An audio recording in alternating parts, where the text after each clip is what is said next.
say over here this is you, and over here this is a web server. So let's write this down. It's you, and this is a server.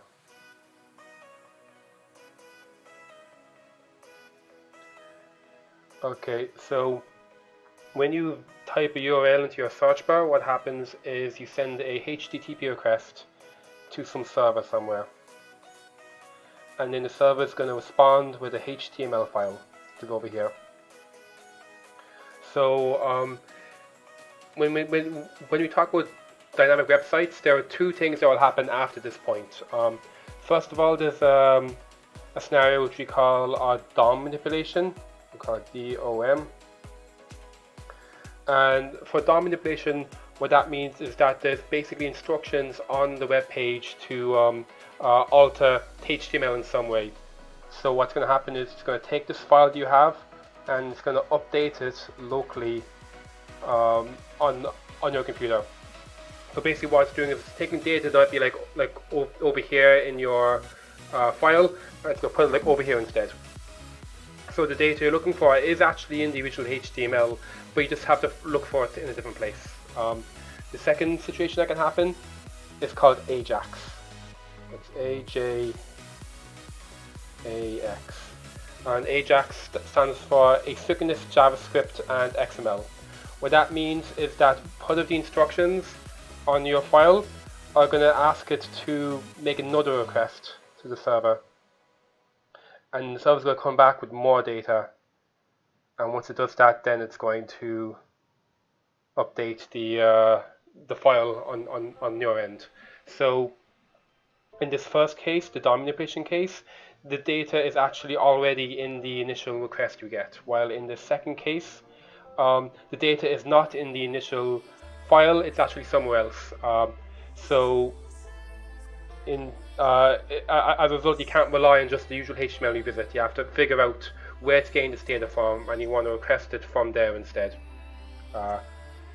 So when we visit the file and look at the file in your browser, you're basically seeing the file at this point here. When it's loaded all the additional data and it's moved stuff around, this is the final version you're seeing.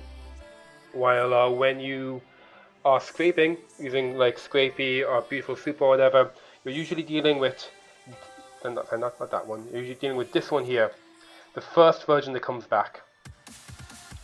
So that's why sometimes you might see something in your browser that you can't find when you're using Scrapy or Beautiful Soup or whatever. That's because it's been it's not there yet.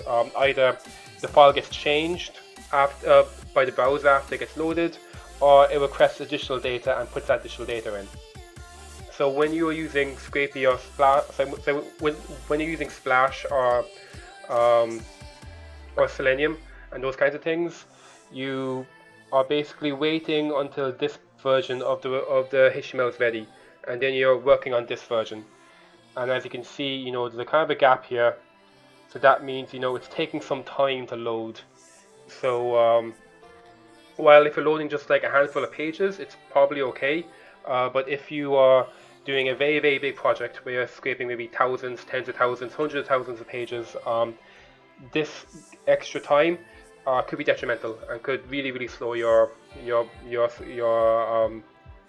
spider down. And also, in some cases, it can be easier to detect if you're using something like Selenium or another kind of headless browser. In some cases, they can be easier to detect. So if you're talking about websites with some kind of anti-bot protection, you might end up accidentally getting caught up in that protection if you are using, if you're relying on a headless browser rather than just using HTML initially. So I've got an example here of a website that we're going to look at. This is an Austrian grocery store, and the reason why I'm showing you this one for our example is because this has both kinds of dynamic website in there. So I figured it'd be easy for us to work on this and use this one. I can show you both cases and how I would investigate and then handle both cases. So to start off, we're going to begin with the DOM manipulation. So an example of DOM definition here is up here in the mega menu. So let's say, you know, I want to scrape all the products on this website, which means I probably want to get like down to this link down here. So usually what you would do is you would right click it and you would inspect it, and you would see here, you would see the where it is in the page. So I'm just going to open this up in a scrapy shell. And again, while I'll be doing a lot of this stuff using scrapy shells and scrapy content, you can use these same approaches if using Beautiful Soup or anything else. It's just that the way you request websites is going to be different, but the way you investigate and the way you solve the issues is going to be quite similar. So I'm just going to open up a shell here, a scrapy shell. There we go. So now I've got my shell open up here, and I am going to import scrapy GUI because I can use that to better visualize what I'm doing. And then I'm gonna do scrapy GUI dot load response, and when I do that, maybe load selected response, and now when I do that, you'll see there we go, a window opens. There we go. I've got nice zoomed in on your view just to make sure you can read what I'm typing. So what we want to do is, let me just kind of move this in a way that you guys can see. There we go. So basically I'm trying to get this link here, and I can see that this link is in an A with a class assortment nav item button. So let's go ahead and just copy this.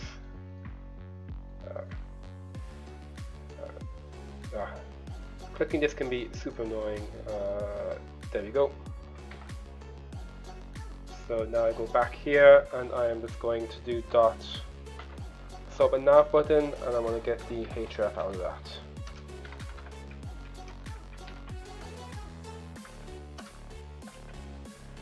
So now I'm going to run my query, and you can see I get this. Oh, you can't see the pop-up. Let me move the pop-up over here.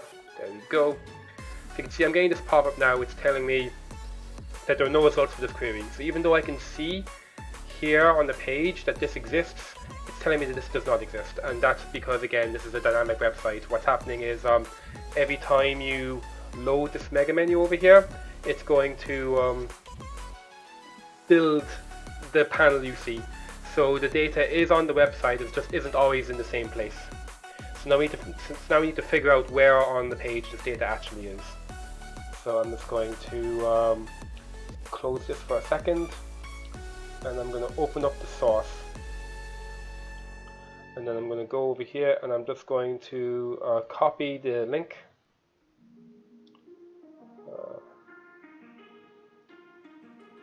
There we copy the link, and then I'm just going to search for it here, and I just need to change it because this included the domain, and here we go. So you can see that this path only appears once on the page, and appears here in this giant block of JavaScript. So in order to do this, what we need to do is we're going to need to figure out how do we get these links out of this giant block of JavaScript. And for this, we are going to use a package that a coworker of mine is maintaining, I believe, called chomp.js. So here's the PYPI page for it, and for people who are watching this on YouTube later, I'll have a link down in the description that will show you, that'll link you to this page. And this chomp.js package is a really useful package for web scraping, especially for these kind of dynamic pages. What this is going to do is, you can see here that like this section that that what I'm looking for is inside. This looks a lot like a list of dictionaries, which is true for these objects. So because this is JavaScript, it's using JSON objects, and JSON is basically the same as dictionaries in Python, but pretty much. So what chomp.js does is you can feed it these kind of filthy JavaScript things, and it's going to figure out where the arrays or the JSONs are starting, and it's going to pull out just the bits you need and it's going to remove this, and also it's going to fix the content inside of these to make sure that you can actually parse it as a JSON object. So it's going to actually turn these giant blocks of JavaScript into dictionaries, which is a lot easier for you to work with. So let me show you how we're going to do that. I'm just going to go back here to my shell, and I'm going to reopen my scrapy GUI, and I think I might just change the size a little bit. Okay. So we can see, if I move this over to this side here, you can see this is inside a script, and inside the script there is this string. So I'm going to look for a script element that contains this string. So let me open this back up. So we're going to do script, and then we're going to do contains, and then we're going to do once again, here we go, this guy here.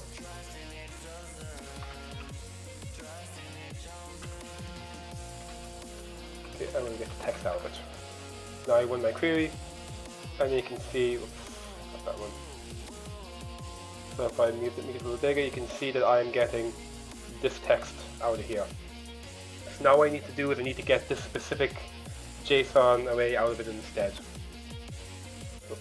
So what I'm going to do here is I'm just going to reopen my scrapy GUI, and I'm going to use this use function section of scrapy GUI to write a Python function that's going to pull out the bits I need for this.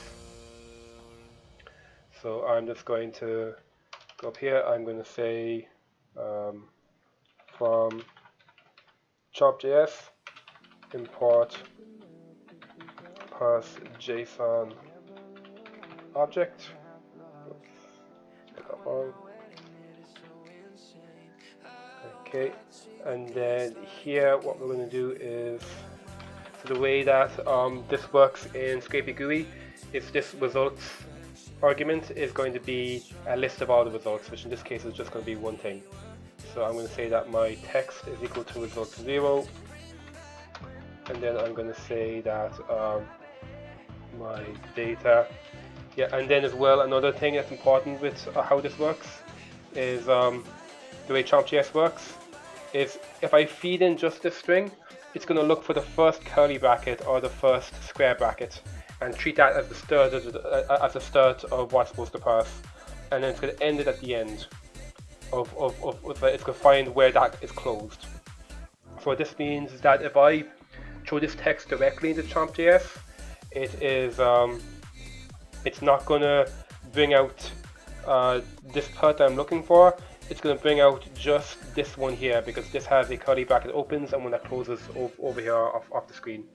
So obviously I don't want that. So what I'm going to need to do is edit this text so I'm getting just the bit I want. So I'm going to say here that the start index is equal to text.find, and I'm going to find this text here. Give it the extra quote there. So I'm going to find where that is, and that's going to be the start of my slice, and then I'm going to say that my data is going to be parse JSON object,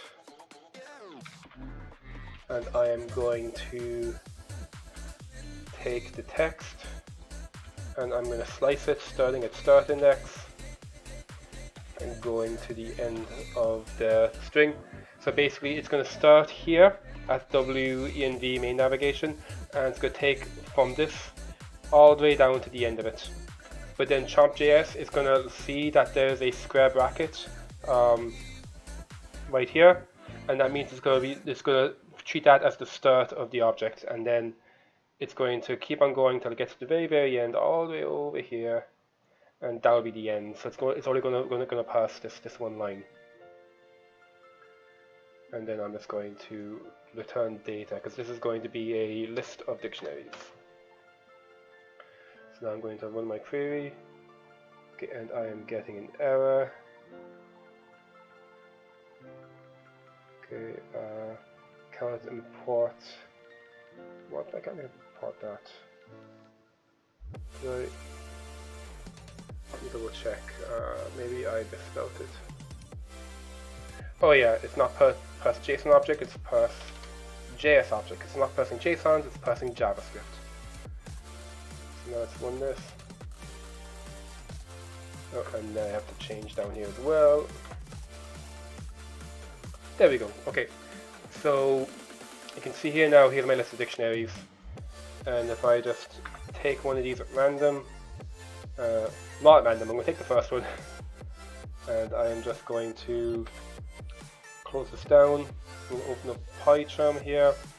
Right, so I want to paste it in here. You don't need to worry about the red lines here because this is happening because in a JSON file all the fields should have double quotation marks, but Python gives them single quotation marks. So, but that's the only error. The actual the structure of the dictionary is still going to be valid. So I can see here that there is a URL, and that's linking me to the URL of the first category, and then I can see here that there are children. So it's going to have a list here of all the children of that category, and each one of those is going to have their own URL and also sometimes their own children. So basically what I would need to do at this point is I would need to create probably some kind of recursive function to go through this list of dictionaries and pull out all of the URLs. And once that's done, then I'd have all my URLs and I'd be able to continue and do my do my scraping. So yeah, that's pretty much a fairly complex example of the first case. This is DOM manipulation case.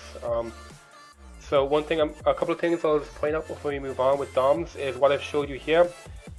This is a very complex example. Most of the time they aren't this bad.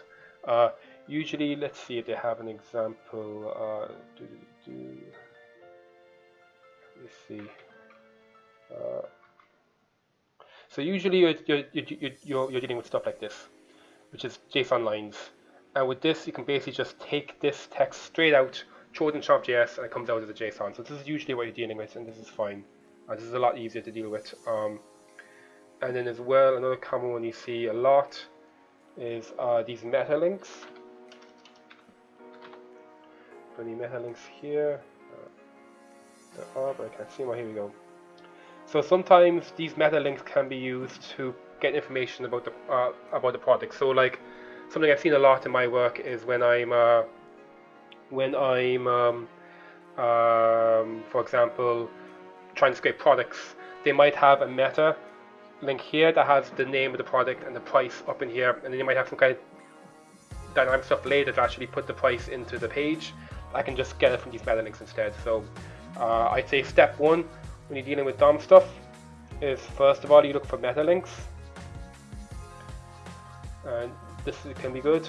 And the second one is then you look for usually they're in script tags, and inside the script tags you may have just a JSON, in which case all you have to do is throw it into something like Chop.js and you're all good. Or you may have like an actual piece of JS code or JavaScript. And when you've got JavaScript code, you might have to do a little bit of string manipulation to actually get the bit you're looking for. But that's all you have to do for DOM manipulation.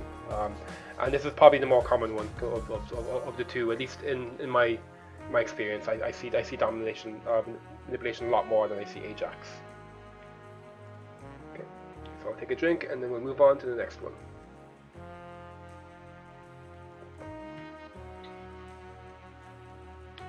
So for this next one, what we're doing is, if I get you open here, and just close you. So if I go to one of these links, let's say I'll go to this one here, and I want to grab all of these products. Usually, again, what you would do is you would right click, you would inspect the element, and you would see, if you scroll up and just keep hovering, and you will eventually see that, okay, all of these, they're in an LI with the title class, and there's an article with the product class involved as well. So what I could do, I'm just going to open this up, I'm gonna fetch that page in my shell here.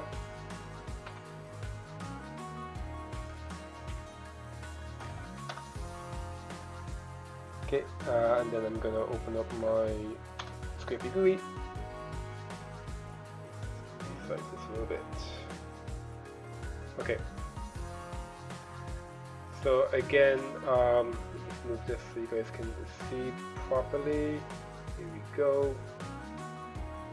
So here we have, this is a tile, an li with a tile class, and then down below that there's a article with a product class, and that will allow us to select our products.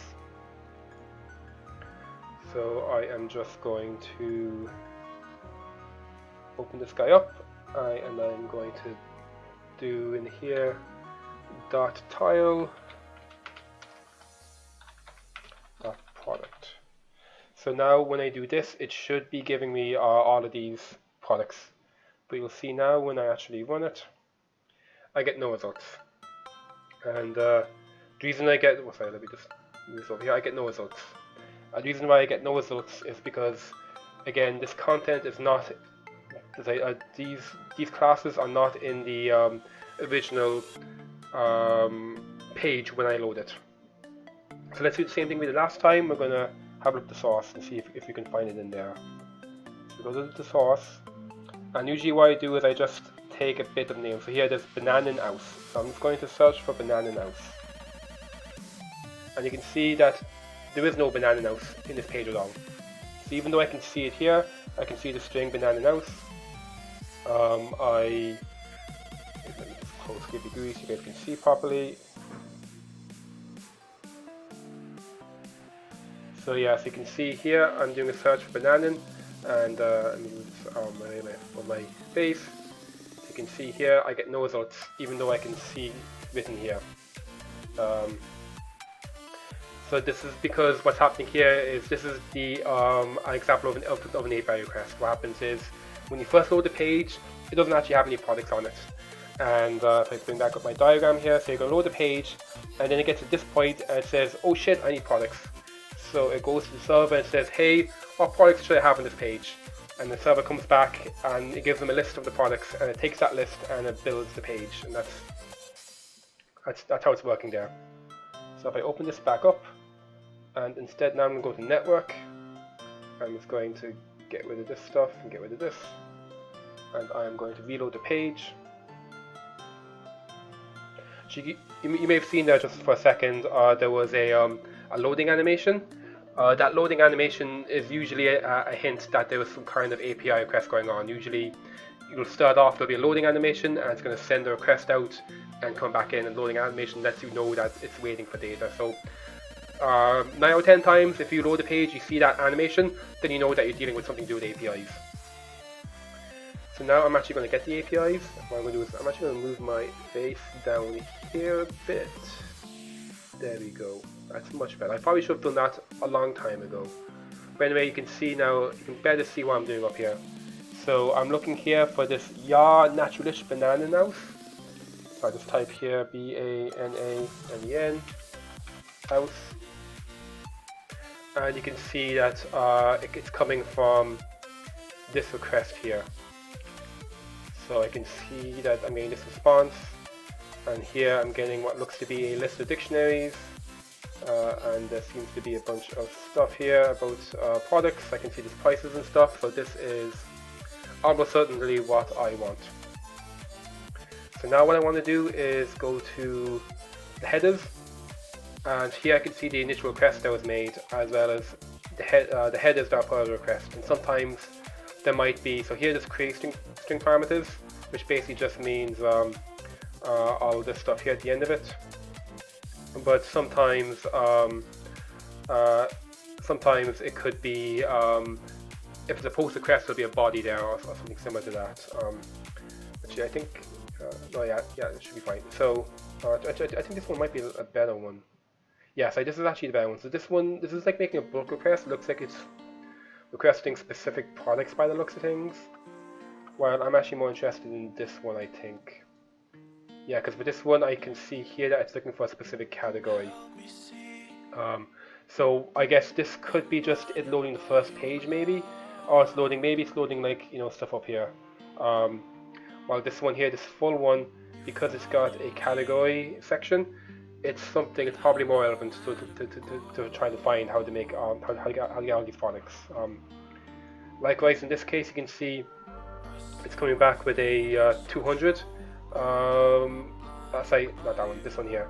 So it's a GET request, and that's a good sign, because usually with a GET request, it means all you really have to do is copy it into your browser and it should work. Let's have a look. So yeah, this works. You can see I put it straight into my browser and I got out this gigantic dictionary, basically. So if I go back here, so if that didn't work, usually that doesn't work if you have a post request, because it's expecting a body along with it and your browser won't send a body. So in that case, you might want to use curl, or you might just want to use your request library, or just do a scrapy request depending on which system you're using to fix that. Yeah, and sometimes as well, the headers might be important. There might be some important headers in here that it's using to sanity check the request. So you might want to check these headers and include these headers with your request. Try to figure out which ones are mandatory and which ones are optional. But lucky for us, all we need is this one here. So if I yeah, so and then as well you can see, as I mentioned, there's this category part, and this category part is here, part of the link. So then I would kind of know from there that when I want to get these pages, instead of going to this website up here, I want to take out this section here, and I want to put it here in the category equals part, and that will allow me to request multiple pages. And then as well, we have there's also a store ID, and that might be interesting. So if you are selecting a specific store, you might want to take into account the store ID and change that. And this page size is probably default. You want to leave that in there. So this is showing us how we get like a single page of products, but we probably want to get multiple pages of products. So now we need to figure out what does it actually do to get the next page. So what I'm going to do is I'm just going to scroll down until I get to like the next page. Here we go. So I'm just going to go to the next page, and here we've got clever burning as the first one. So let's search for that. Yen. So here we have another one, and we can see here. Okay, so this is another request, although it looks to be the same as the last request. Let me just bring up Notepad so we can see this a little bit better. Notepad.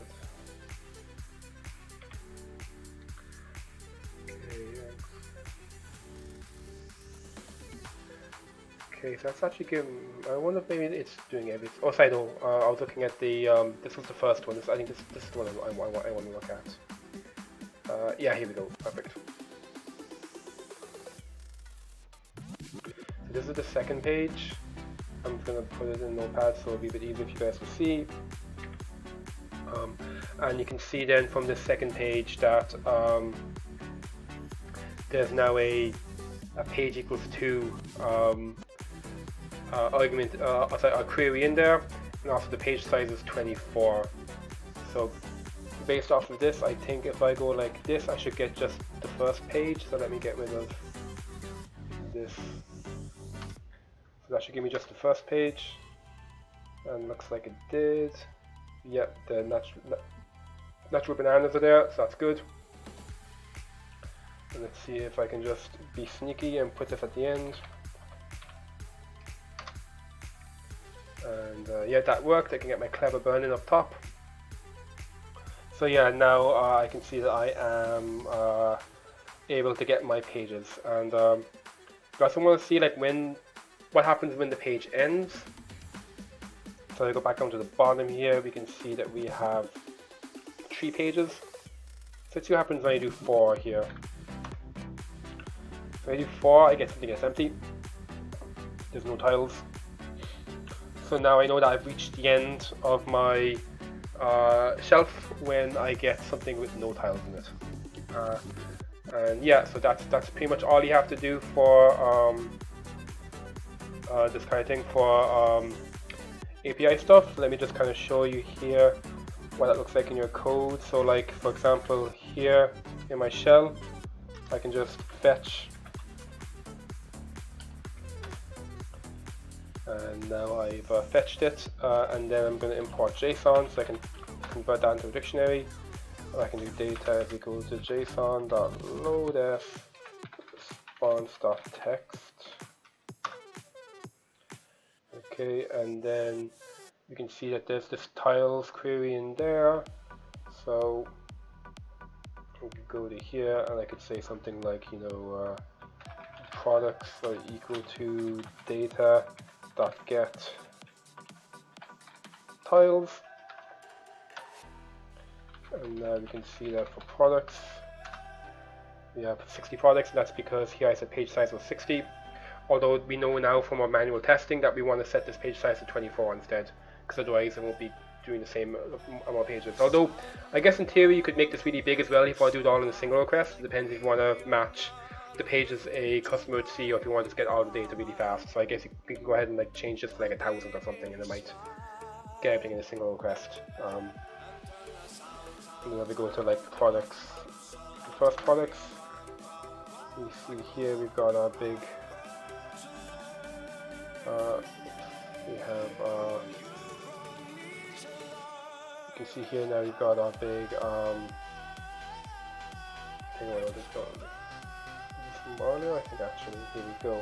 Yeah, you can see our product, you can see our data, and we can pull the URL out of it, we can pull the name out of it, we can pull the price out of it. We also have like the unit price, which might be pretty handy. And yes, we have everything there. So that goes for our second one, the AJAX. And just to kind of a couple of extra notes here. So this was a really easy example because it was just a GET request. Sometimes, especially if it's like a POST request or like a PUT request, sometimes as well they'll use. If it's like a POST or a PUT, there's probably going to be a body involved. So in that case, you want to look for the body. So right. And other times as well, the headers might be important. So there might be some information in the headers, like for example, maybe there's an API key in the headers, that's a common one. Or maybe there's something that checks in the headers to try to distinguish it from a bot to a real user. So you want to check the headers as well. So yeah, and usually if you get this right and you get this right, it'll probably work. Not always. If they have like a really good anti-bot in place, they might be able to easily tell that this isn't being requested from the page. It might be quite difficult sometimes, but if you're lucky, it's just a GET request. Otherwise, it might be quite a little bit of work. But usually, this will do it. And what's handy about this with AJAX dynamic pages is, first of all, they're usually super fast. They're really fast. Because APIs, people want APIs to be fast. So usually, it can actually be even just like loading just the HTML. The AJAX could be a lot faster than that. It will load in fractions of a second. And also sometimes it can be nicer to parse. So like you might, be doubting me a bit when you have a look and you see this gigantic bunch of code rather than your nice HTML sections. But remember, this is just a dictionary. And so all you need to do is, if I want to get, let's say if I want to get, how many are available, all I have to do is I have to pull out the data field, and I can pull out the availability field from that and get the 4. So instead of having to mess around with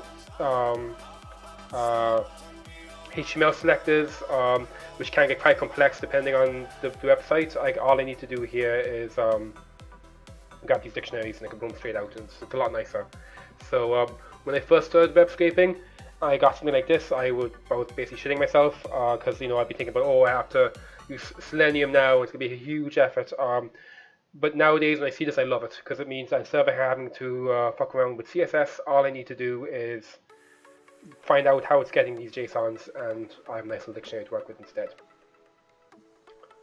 So that's really all I wanted to show you today. The DOM stuff and the AJAX stuff. And now, if you're doing any more scraping in the future and you want to figure out how do I scrape a dynamic page, or happy to rely on something like Selenium or Splash, now you know that all you need to do is figure out what kind of dynamic it is, if it's a DOM or if it's an AJAX. If it's a DOM, you just need to find where on the page the data actually is and pull it from that other pod instead.